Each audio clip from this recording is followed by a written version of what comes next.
kick on at 180, so it keeps the bike cooler.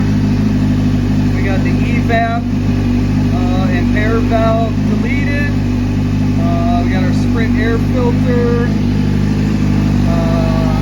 soft delete.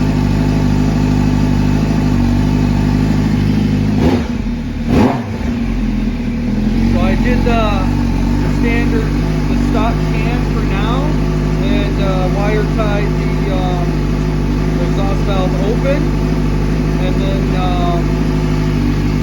actually had somebody cut out Cadillac monitor. So they gutted the whole thing. I just took it up to a muffler shop, so I got to order the actual Acura titanium headers and can. But for now, this will work.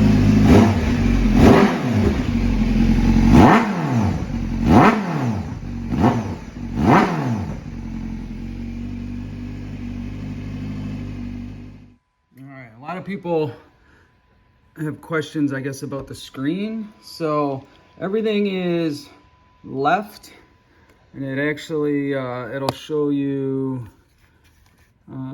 so you can see right there it says settings, and it's got 2 arrows, so that means you actually hold the left, and that'll get you into your screen and your functions. The display, you can have a couple different displays. You can go through and edit those.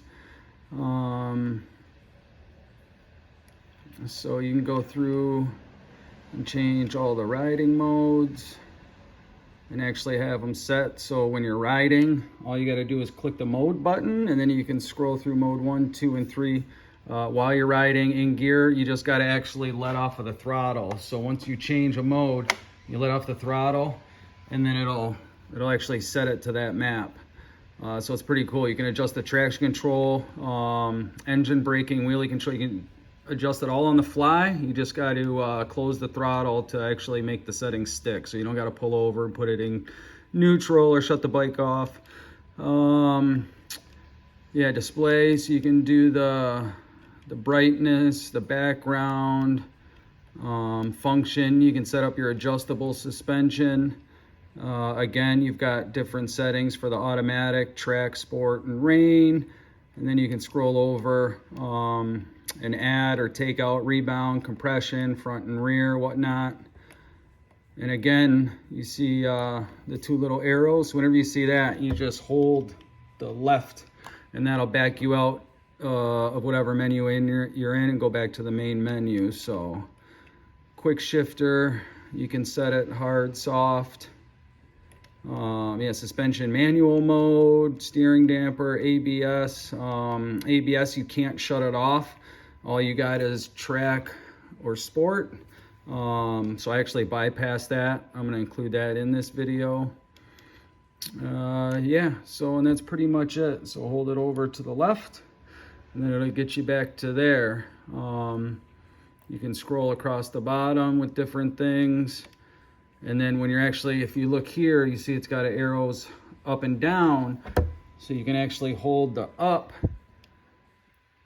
and it will scroll through wheelie control and engine braking. And then from there, you can just single tap them up and down to change it to what you want. And then, like I said, when you're riding, you can just shut the throttle, and everything will be good. So we got the Brentune, we got the rev limiter raised to 15.6. Yeah, we got no check engine lights with all the deleted emissions and the pair valve and evap and all that crud. So haven't ridden it on the track yet, but so far, compared to like the Aprilia, the RSV4, I'm coming off of a 16 and 18 and 2020 1100 factory. So I've been riding Aprilias for a few years, but you know, on the street, it definitely, it's different going to an inline 4. But once you tune it, so this thing, you have to tune it. Stock from the US, you only get max 57% throttle, even when you got a wide open throttle. So yeah, it's a dog down low. You got to wring its neck. So you got to tune it. Once you tune it, you print a new air filter in there, you know, get rid of the cat. you know, this thing's actually pretty nice, you know, down low, mid-range. It's not bad at all, but obviously once you get it up higher, I mean, it just sings, you know. I mean, you're over 200 horsepower once it's tuned.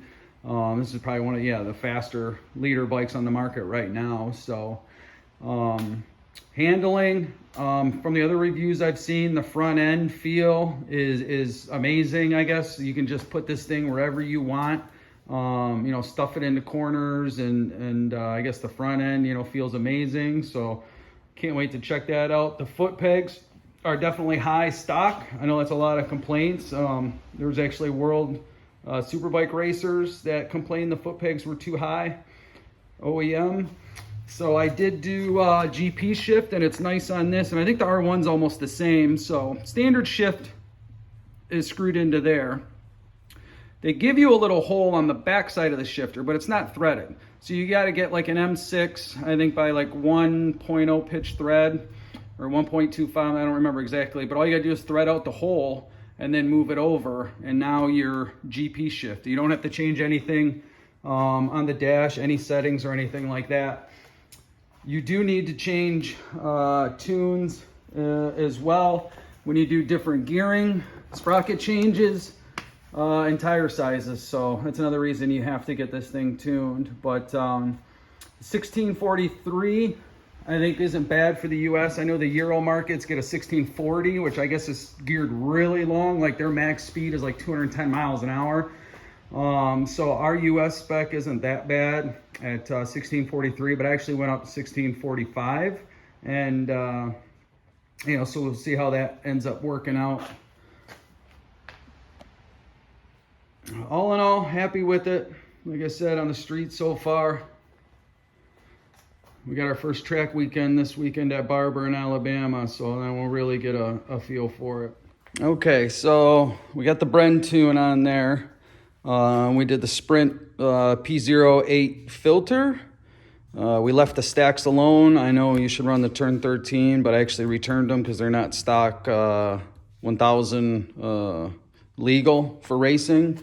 So now I am working on doing the ABS delete, and since they don't have an actual ABS plug bypass, or they can't shut it off through the tune, so I'm gonna actually disconnect all the lines in the ABS, and we are going to plug it. All right, so there's all the plugs. Yeah, you gotta take the air box out. And then there's the new lines. And then I just left that little bracket up there, and then zip tied the speed sensor. And then they run behind the frame out, and then behind the frame all the way to the back. So right underneath this, this big wire harness. So there they are. Might be a little easier to kind of snip them into smaller pieces. It's just kind of messy. You end up with brake fluid everywhere. So just try to stay as clean as you can. Use like a brake cleaner, or like almost like a glass cleaner, just something so you can kind of dilute wherever the brake fluid hits.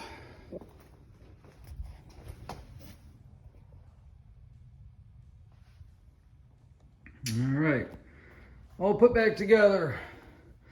We did a 520 chain conversion, super light 16 up front. We went up 2 teeth to a 45 in the back. We got a 3K or EK, no, yeah, 3D chain. Yeah, we got the lap timer, GPS, got some tank pads. Of course, like I said, we did the ABS delete and bypass. We got some frame sliders, got everything wire nutted. So yeah, we're ready to race. We're gonna do some track fairings pretty soon, but for now, that'll get me racing. I gotta find out, I'm gonna have to put something solid in the bottom of the belly pan, because you can't have it open. It's got to be a closed belly. So you can do like a turkey pan from the grocery store, or I can just, you know, at least get just a new belly, racing belly for now. But yeah, here we go.